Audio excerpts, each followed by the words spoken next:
writing me emails saying, if you don't sign adoption papers to this new douchebag who doesn't know anything, who's never seen you in the flesh, who's telling me what the deal is. He's known the lady for 6 months. I'm telling him, this is what's happening, sir. And he's telling me, this is what the deal is. And then he actually threatened me. And because this is how much he doesn't know about the situation, right? Then he starts making some investigative phone calls, finds out who I really am. You know what I mean? Because I told him, I was like, dude, you better fucking figure out who you're talking to, bro, because I'll snap you right over my middle finger like as if you were a fucking pencil. You know what I'm saying? And one of my friends can come up and do it for me. I don't even need to do it. Like, you're walking a very tight line. And I actually had a friend who told me along this line, and he is in jail for killing a woman and a kid right now, a woman and a guy right now. And but he told me, he was like, dude, I'll go handle this for you right now. I was like, no, you won't. You know, fuck it. I'm done. I'm going, like, you know, I most definitely every single night for 10 years woke up with a dream running in my head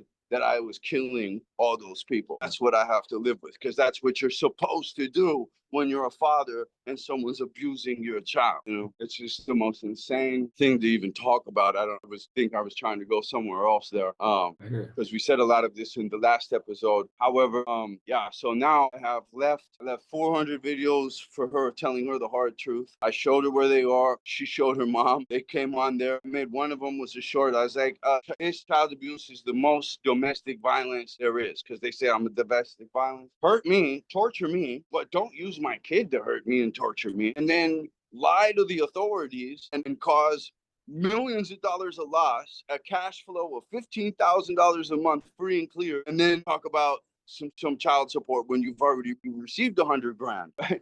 So, and I've had to pay lawyers in addition to that another 30 or 40 to just keep you at bay through 3 kidnappings. Yeah. It's so clear. It's insane that this kid actually believes, like, the trauma bond that they form inside of these children is so debilitating. This kid would be a female Jedi, speak perfect Spanish, have toured the world, assimilated, not just paid deep attention to, but adapted to a new culture. She was having a new cultural experience her family doesn't have any idea about when she was out in Philadelphia, and I was flipping these $1 million buildings and renting them for these high rental rates and just knocking it out of the park.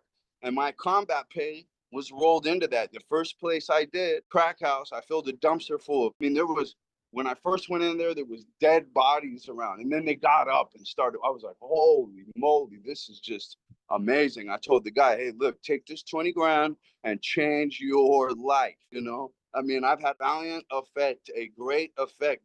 If you look at the end of that movie clip that I cut out for a minute. BangLand. Huh? Not BangLand? If you look at the end of the BangLand movie, you'll hear a kid testifying about what effect I had on that area. If you look up Philadelphia Homicide City Money Murder Politics on YouTube, you'll see a documentary that I produced there, helping these kids produce their own documentary about the murder rate in Philadelphia at that time, exposing another whole thing. But at the end of that movie, there's a kid who was just like, yeah, it's really crazy the effect that a person can have, that he had such a good effect on this area, because when he left, everything went back to the way it was before he came, and you could really see, you know. So I've been actually, you know, I don't want to talk myself up. I'm not a cocky person. I don't want to be one, but I've actually been a seriously angelic personality doing the good things. Come from the same lady. My mother is the most abusive, child abusive.